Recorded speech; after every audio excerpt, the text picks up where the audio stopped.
नमस्कार, न्यूज 18 में आपका स्वागत है और मैं हूं आपके साथ जुबैर मलिक।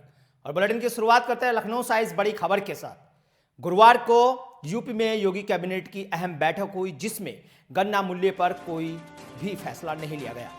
इस वक्त की बड़ी खबर, पश्चिमी यूपी के किसानों को योगी सरकार से बड़ी उम्मीद थी, लेकिन योगी कैबिनेट में नहीं हुआ गन्ना मूल्यों पर कोई ऐलान। साथ ही योगी कैबिनेट में 16 नए मेडिकल कॉलेज कैबिनेट बैठक में पास किए गए, जिनमें से 9 का प्रस्ताव भी रखा गया। इस वक्त की बड़ी खबर लखनऊ से हम आपको बता रहे हैं। मेरठ और प्रयागराज के बीच 524 किलोमीटर लंबा एक गंगा एक्सप्रेसवे बनेगा। ये बड़ी खबर हम आपको लखनऊ से बता रहे हैं, जहां गुरुवार को लखनऊ में योगी कैबिनेट की एक अहम बैठक हुई, जिसमें 16 मेडिकल कॉलेज की बात सामने रखी गई, जिसमें 9 का प्रस्ताव भी पास किया गया। साथ ही मेरठ और प्रयागराज के बीच 524 किलोमीटर लंबा गंगा एक्सप्रेसवे बनेगा, जिसको लेकर के प्रस्ताव रखा गया। उधर पश्चिमी यूपी के किसानों को जो लंबे समय से योगी सरकार से एक उम्मीद थी कि उनका गन्ने का जो मूल्य है उसको बढ़ाया जाए, उसको लेकर इस पर सरकार ने कोई फैसला भी नहीं लिया है। इस वक्त की बड़ी खबर हम आपको लखनऊ से बता रहे हैं। और योगी कैबिनेट की बैठक हुई, और वहीं इस खबर पर ज्यादा जानकारी के लिए हमारे सहयोगी अभिषेक शर्मा हमारे साथ जुड़ गए। अभिषेक, क्या कुछ जानकारी है इस खबर को लेकर आपके पास? जी, आपको बता दें जुबेर जी, कल यूपी कैबिनेट की बैठक हुई तो उसमें कई बड़े ऐलान किए गए, जिसमें गंगा एक्सप्रेस वे जो 524 किलोमीटर का है और लगभग 25,000 करोड़ रुपए की लागत से बनेगा। 5 पैकेज इसके लिए निर्धारित किए गए हैं, मेरठ से लेके और प्रयागराज तक। तो जिस तरह की योजनाएं कल लॉन्च की गई, लेकिन एक योजना एक ऐलान, लोगों को उम्मीद थी कि गन्ना किसानों के भी मुद्दे पर कुछ होगा, लेकिन सरकार ने उस पर कुछ नहीं किया। इसका असर पश्चिमी यूपी में सरकार को देखना पड़ सकता है और खामियाजा भी उठाना पड़ सकता है। कई बड़े ऐलान किए गए, जिसमें एयरपोर्ट बनाने की बात की गई और नौकरियों से संबंधित ऐलान किए गए, अन्य बड़े ऐलान किए गए, लेकिन गन्ना किसानों के मुद्दे पर जहाँ लोगों को उम्मीद थी वहाँ कुछ भी ऐलान नहीं हुआ। अभिषेक, आपसे जानना चाहेंगे, जैसे कि स्वास्थ्य सेवाओं की अगर हम बात करें, कोरोना काल में काफी कुछ सवालों के घेरे में योगी सरकार रही है, तो स्वास्थ्य सेवाओं को लेकर जो मेडिकल कॉलेज का प्रस्ताव रखा गया है, 9 मेडिकल कॉलेज का, अभिषेक, जो ये मेडिकल कॉलेज का प्रस्ताव रखा गया है, 9 मेडिकल कॉलेज का प्रस्ताव, क्योंकि कोरोना काल में काफी कुछ स्वास्थ्य सेवाओं को लेकर योगी सरकार सवालों के घेरे में रही है, तो इसको लेकर के क्या ये मेडिकल कॉलेज जो पास हुए, इसको लेकर क्या जानकारी आपके पास? 16 नए मेडिकल कॉलेज बनाने की बात की जा रही है। कई मेडिकल कॉलेज बनाए गए हैं, लेकिन मेडिकल कॉलेज बनाने से कुछ नहीं होने वाला है। अभी आप देखिए, बुखार का जो फीवर चल रहा है, एक फ्लू टाइप में चल रहा है, इससे पहले कोविड था। व्यवस्थाएं उत्तर प्रदेश में जस्ट की तस है। आप चाहे मेडिकल कॉलेज बनाए या फिर कुछ और बनाए, लेकिन व्यवस्थाओं को दुरुस्त करना सरकार को ध्यान देना चाहिए। जी अभिषेक, एक चीज जो जानना चाहेंगे, क्योंकि पश्चिमी यूपी के जो किसान हैं और किसान लंबे समय से बॉर्डर पर ही बैठे, और किसान लगातार एक मांग कर रहे थे कि उनका जो गन्ने का मूल्य है वो बढ़ाया जाए, 400 रुपए प्रति क्विंटल या 450 के आसपास वो मांग कर रहे हैं, तो क्या उस पर भी कोई फैसला लिया गया है? नहीं, उस पर कोई चर्चा नहीं हुई। गन्ने के मूल्यों पर कोई चर्चा नहीं हुई, नहीं यूपी कैबिनेट के द्वारा कोई ऐलान किया गया। लेकिन अगर गन्ना किसानों की ध्यान में सरकार गन्ना किसानों का ध्यान नहीं रखती है, तो इसका खामियाजा उसे पश्चिमी यूपी, जहां जाट बाहुल्य है, किसान बाहुल्य है, वहां उठाना पड़ सकता है। जी अभिषेक, बहुत बहुत शुक्रिया इस खबर पर जानकारी देने के लिए। जैसे कि मेरठ और प्रयागराज के बीच बनेगा 524 किलोमीटर लंबा एक्सप्रेसवे, और इस वक्त की बड़ी खबर हम आपको लखनऊ से बता रहे हैं, जहां यूपी कैबिनेट की गुरुवार को बैठक हुई और इस बैठक में अहम फैसले लिए गए। इस बैठक के दौरान करीब 9 प्रस्ताव पास किए गए हैं, जिसमें 9 मेडिकल कॉलेज पास किए गए हैं, और इन मेडिकल कॉलेज में साफ तौर पर यूपी सरकार ने इस पर फैसले लिए हैं। इस वक्त की बड़ी खबर आपको बता रहे हैं लखनऊ से।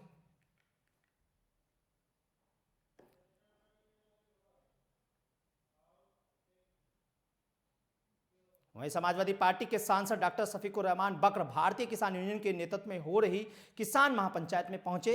इस दौरान सपा सांसद ने समेत समाजवादी पार्टी के पूर्व जिला अध्यक्ष व कार्यकर्ता भी शामिल रहे। सांसद डॉक्टर शफीकुर रहमान बकर ने कहा कि वो किसानों की लड़ाई में हर वक्त उनके साथ है और वो किसानों को उनका हक दिलाकर रहेंगे, चाहे उनको जेल ही क्यों न जाना पड़े। इसी पर सुनिए क्या कुछ कहा शफीकुर रहमान बकर ने।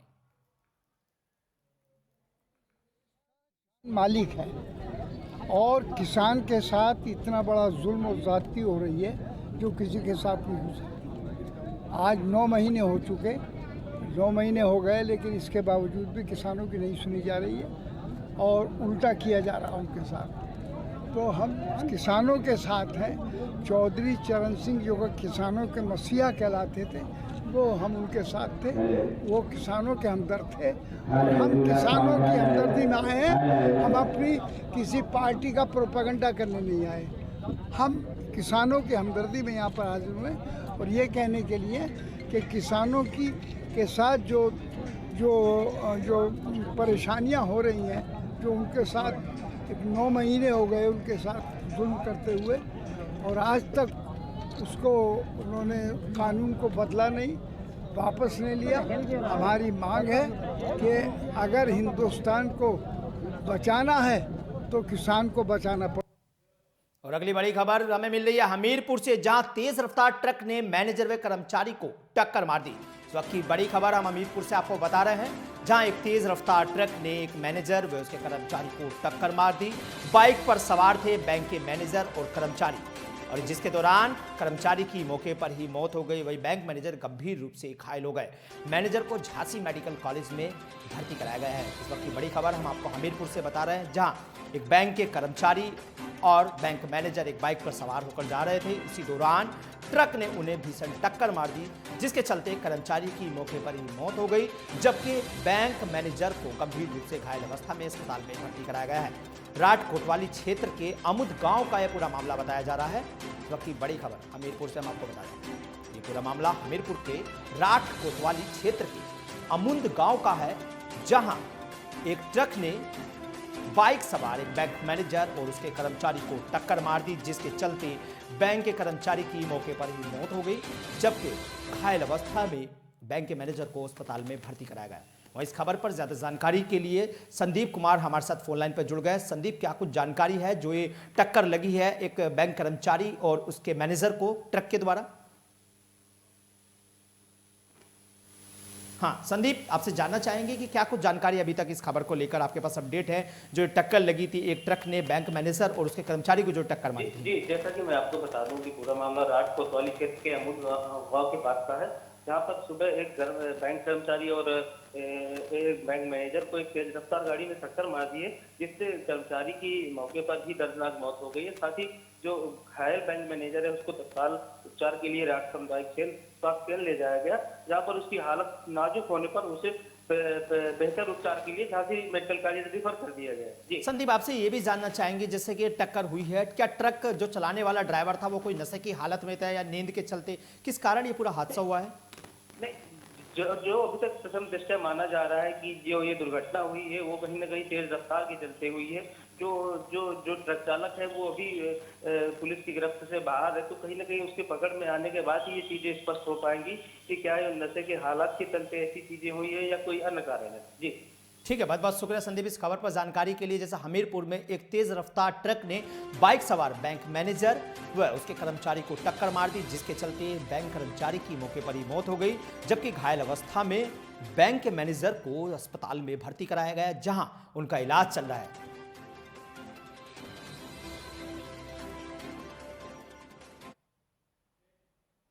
वहीं अगली खबर हमें संभल से मिल रही है। तालिबान पर सपा सांसद का बयान, कहा हम कुछ कहें तो गद्दार, खुद जाएं तो क्या।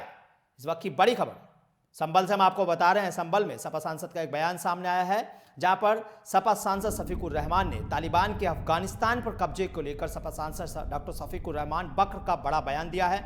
उन्होंने कहा है कि हम कुछ कहे तो हम देश के गद्दार हो गए, और अब देश के विदेश मंत्री और राजदूत तालिबान से मिलने गए हैं, तो क्या उन पर मुकदमा दर्ज नहीं होना चाहिए? अब देख लीजिएगा, मैंने अगर कोई बात कह दी, लेकिन उसके ऊपर इतना है कि मेरे ऊपर 124 ए लगा दी, 153 ए लगा दी, 295 ए लगा दी, तो मैं कौम का गद्दार हो गया। अब इन्होंने जाके दोहा में जो मीटिंग की है, अपने आदमी भेजे, जयशंकर को भेजा, और वो क्या नाम है उसका, एम्बेसडर भी सब गए। तो अब क्यों बात कर रहे हैं? अब क्या परेशानी है? अगर हम कहें तो हम मुजरिम, हम देश के गद्दार, लेकिन वो कोई बात करें तो उसका जवाब दें कि वो क्या हुए। अब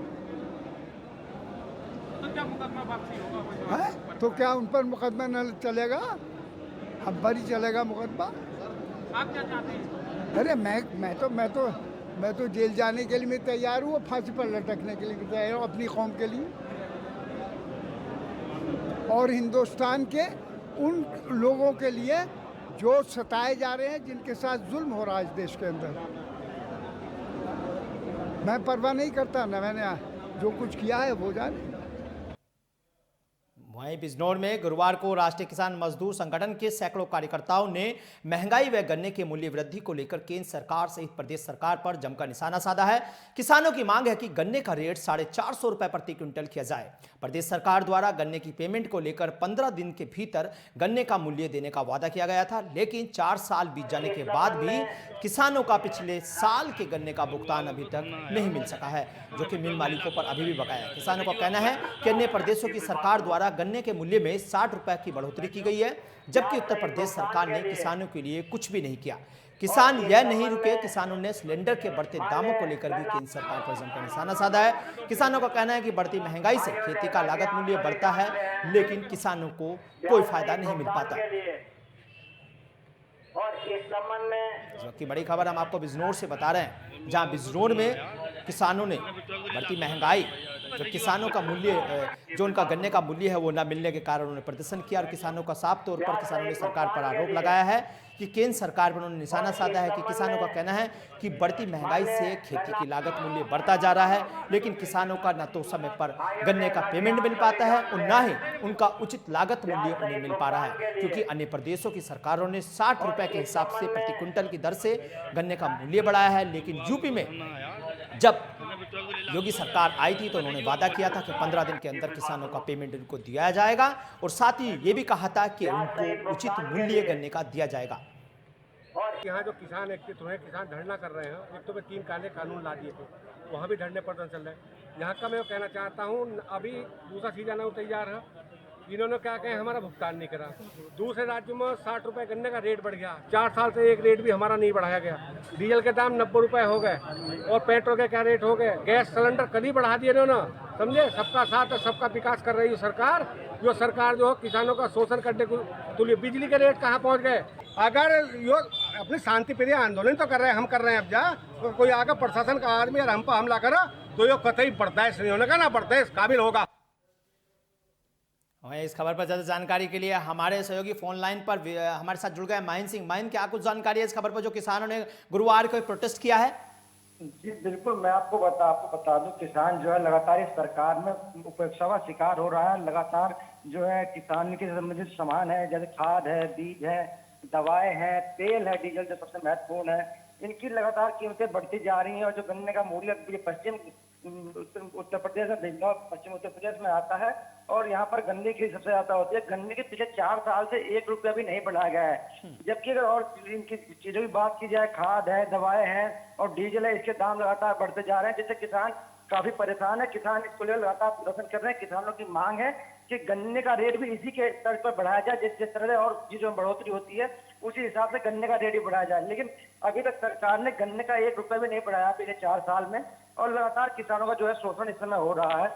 ऐसा ही जो बीजेपी सरकार जिस समय आई थी, बीजेपी सरकार ने किसानों को आश्वासन दिया था कि जिस समय हम आए, हमारी सरकार प्रदेश में आएगी तो नियम के मुताबिक 15 दिनों में किसानों को जो है गन्ने का भुगतान किया जाएगा। लेकिन अभी तक ऐसा नहीं है कि किसानों को गन्ने का भुगतान किया जाएगा, बल्कि कुछ मिलें ऐसी की हैं बिजनौर की जिन्होंने अपने पिछले साल का ही बकाया अभी तक किसानों को नहीं दिया है। जी, आपसे एक चीज और जानना चाहेंगे महेंद्र, जैसा कि किसानों का एक साफ तौर पर आरोप है कि उनकी जो बकाया मूल्य राशि है गन्ने की वो अभी तक मिल मालिकों द्वारा नहीं दी जा रही। क्या इसको लेकर भी किसान पिछले काफी समय से धरना दे रहे हैं? इसको लेकर क्या कहना है किसानों का? जी बिल्कुल, मैं बता रहा हूँ, किसान इसको लेकर लगातार आक्रोशित है। किसानों का कहना है कि हम धरना प्रदर्शन करते रहेंगे जब तक हमारी मांगे पूरी नहीं होंगी और शांतिपूर्वक धरना यह जो है लगातार जारी रहेगा। इसी को लेकर कल राष्ट्रीय किसान मजदूर संगठन के जो नेता है, किसान है, उन्होंने यहाँ पर बिजनौर प्रदर्शन किया था और किसानों का कहना है कि जब तक हमारी मांगे यहाँ पर नहीं मानी जाएगी धरना प्रदर्शन लगातार जारी रहेगा। जी महेंद्र, एक चीज और आपसे जानना चाहेंगे, जो तीनों कृषि कानून है, क्या उसको लेकर भी किसान यहाँ पर इन धरनों में अपने छोटे छोटे जो धरने दे रहे हैं इनमें अपनी मांग उठा रहे हैं? जी बिल्कुल, किसानों का कहना है कि किसान हित की इसमें कोई भी चीज नहीं है जो कानून बनाया गया किसानों को रखकर नहीं बनाया, किसानों की समस्याओं को सोचकर नहीं बनाया गया, केवल उद्योगपतियों का, पूंजीपतियों के बारे में सोचकर कानून बनाया गया है। किसानों का बिल, किसान विरोधी बिल का लगातार किसान जो है इसका विरोध कर रहे हैं, सरकार के बिल का। और किसानों का कहना है कि इस बिल को बदला जाए। जी चलिए, बहुत बहुत शुक्रिया महेंद्र इस खबर पर जानकारी देने के लिए, क्योंकि गुरुवार को किसानों ने, गुस्साए किसानों ने अपने जो बकाया मूल्य है उनका गन्ने का के मिल मालिकों पर, उसको लेकर के प्रोटेस्ट किया। साथ ही गन्ना मूल्य बढ़ोतरी को लेकर भी किसान लगातार प्रदर्शन कर रहे हैं, क्योंकि किसानों का आरोप है कि 4.5 साल योगी सरकार को हो गए हैं, लेकिन अभी तक गन्ना मूल्य में बढ़ोतरी नहीं की गई है। मात्र 10 रुपए की बढ़ोतरी की गई है, जबकि दूसरे राज्यों में 60 रुपए की बढ़ोतरी गन्ने पर कर दी गई है। यहीं पर किसानों को यह भी कहना है कि उनके गन्ने को लेकर के सरकार कोई फैसला नहीं ले रही है। वहीं अगली खबर की ओर बढ़ते हैं, जो सहारनपुर से हमें मिल रही है। पुलिस ने 15,000 के इनामी बदमाश को दबोचा है। स्टोन क्रशर पर 4 वर्ष पूर्व लूट के बाद ये बदमाश फरार चल रहा था। इस वक्त की बड़ी खबर हम आपको सहारनपुर से बता रहे हैं, जहां पुलिस को बड़ी कामयाबी हाथ लगी है। पुलिस ने 15,000 के इनामी बदमाश को दबोचा है, जो स्टोन क्रशर पर 4 वर्ष पूर्व लूट के बाद से फरार चल रहा था। इस बदमाश पर कई मुकदमे भी दर्ज हैं और ये 4 साल से फरार चल रहा था। बदमाश के कब्जे से पुलिस ने एक चाकू भी बरामद किया है।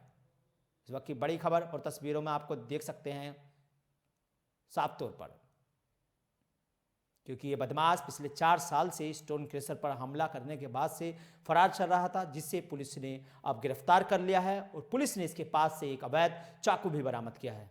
इस वक्त की बड़ी खबर सहारनपुर से हम आपको बता रहे हैं। एक बदमाश जो कि वांछित चल रहा था काफ़ी पिछले 4 साल से, स्टोन क्रशर मालिक पर इसने हमला किया था, जिसके बाद पिछले 4.5 साल से पुलिस की गिरफ्त से बाहर था। लंबी जद्दोजहद और बामुश्किल पुलिस ने इसे कब्जे में किया और इसे पकड़ लिया, जिसके बाद इसे थाने लाया गया। फिलहाल इससे पूछताछ की जा रही है और पुलिस ने इस बदमाश के कब्जे से एक अवैध चाकू भी बरामद किया है। इस वक्त की बड़ी खबर हम आपको लगातार बता रहे हैं सहारनपुर से। एक स्टोन क्रशर मालिक पर हमला करने के दौरान इस बदमाश को गिरफ्तार किया गया है।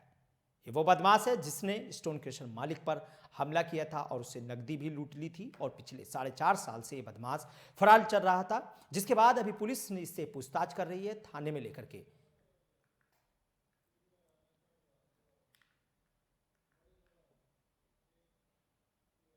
वहीं अगली खबर की ओर बढ़ते हैं। मुजफ्फरनगर से पुलिस वाहन और ट्रैक्टर की भीषण टक्कर से एक बड़ा हादसा हो गया। इस वक्त की बड़ी खबर मुजफ्फरनगर से हम आपको बता रहे हैं। पुलिस वाहन और ट्रैक्टर की भीषण टक्कर से एक बड़ा हादसा हो गया। ब्रज वाहन से सवार 3 पुलिसकर्मी व एक मुलजिम घायल हो गए। ब्रज वाहन में सवार 3 पुलिसकर्मी और एक मुलजिम घायल हो गए। घायलों को हॉस्पिटल में भर्ती कराया गया। इस वक्त की बड़ी खबर हम आपको बता रहे हैं सहारनपुर से, जहां एक ब्रज वाहन और ट्रक की टक्कर में हो गई, जिसके चलते 3 पुलिसकर्मी और एक मुलजिम घायल हो गए। घायलों को आनंद में अस्पताल में भर्ती कराया गया। अपराधी मोर्सलीन की कैथल कोर्ट में पेशी की, जिस दौरान यह हादसा हुआ है। पुलिस अपराधी मोर्सलीन को कैथल कोर्ट लेकर जा रही थी, लेकिन इसी दौरान एक ट्रक ने उनकी वाहन को भीषण टक्कर मार दी, जिसके चलते मुलजिम और पुलिसकर्मी घायल हो गए। इस तस्वीरों में आप साफ तौर पर देख सकते हैं कि घायल युवक को अस्पताल में भर्ती कराया गया है, जहां उनका इलाज चल रहा है, और अपराधी मुर्सलीन की कोतल कोर्ट में पेशी थी। और इस खबर पर ज्यादा जानकारी के लिए हमारे सहयोगी अमित हमारे साथ जुड़ गए। अमित, क्या कुछ जानकारी है इस खबर को लेकर के?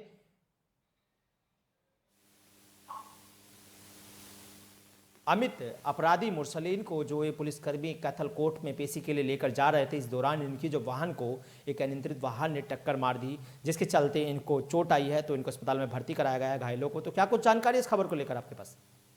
देखिए, मैं आपको बता दूं, पूरा मामला मुजफ्फरनगर थाना तितावी क्षेत्र के सामने रोड का है, जहां पर एक पुलिस के वज्र वाहन के साथ जो है ट्रैक्टर की टक्कर लगी है, जिसमें 3 पुलिसकर्मी सहित एक मुलजिम जो है गंभीर रूप से घायल हुआ है। इस हादसे के बाद पुलिस बल ने जो है सभी घायलों को इलाज के लिए मुजफ्फरनगर जिला अस्पताल जो है भर्ती कराया है, क्योंकि मामला बताया जा रहा है कि कैथल कोर्ट से मुस्लिम नामक एक मुलजिम था, उसको लेकर पुलिस पहुंच रही थी, तो जैसे ही डोरना के पास पहुंचे तो एक्सीडेंट हुआ, जिसके बाद यह घटनाक्रम हुआ है। तो एक चीज और आपसे जानना चाहेंगे, क्या नाम अभिषेक, ये बताइए अमित हमको, जो ये हादसा पूरा हुआ है किसकी लापरवाही के चलते हुए? क्या जो ट्रक था वो नशे की हालत में था, ट्रक ड्राइवर या जो भी वो अनियंत्रित वाहन था? बिल्कुल, इसमें साफ तौर से कहा जा सकता है, और क्षेत्र के लोगों का कहना भी है कि जो पुलिस वज्र वाहन चालक था वो नशे की हालत में था, उसके बाद जो है ये हादसा हुआ है जी। और इसमें ट्रक की ट्रैक्टर की चपेट में आने से जो है वज्र वाहन ये पूरी तरह क्षतिग्रस्त हुआ, जिसमें 3 पुलिसकर्मी और एक मुलजिम जो है गंभीर रूप से घायल हुआ। तो जो अभी ये घायल युवक है, इनका क्या इलाज चल रहा है कि अस्पताल में, क्या कुछ जानकारी है इस खबर को लेकर आपके पास? बिल्कुल, इसमें एक गंभीरता के चलते एक पुलिसकर्मी को मेरठ रेफर किया गया है और बाकी का इलाज मुजफ्फरनगर जिला अस्पताल में इलाज चल रहा है और जिला अस्पताल में इलाज चल रहा है। चलिए, बहुत बहुत शुक्रिया इस खबर पर जानकारी देने के लिए अमित, क्योंकि जो ये ब्रजवाहन की टक्कर हुई है पुलिस की, जिसमें 3 पुलिसकर्मी और एक मुलजिम मुरसलीन नाम का घायल हो गया है। जो मुलजिम है मुरसलीन नाम का, उसको कोर्ट में पेशी थी, कैथल कोर्ट में उसकी पेशी थी। इस दौरान उनको ले जाते समय एक अनियंत्रित वाहन ने टक्कर मार दी, जिसके चलते 3 पुलिसकर्मी और मुलजिम मुरसलीन घायल हो गया, जिन्हें अस्पताल में भर्ती कराया गया है, जहां उनका इलाज चल रहा है।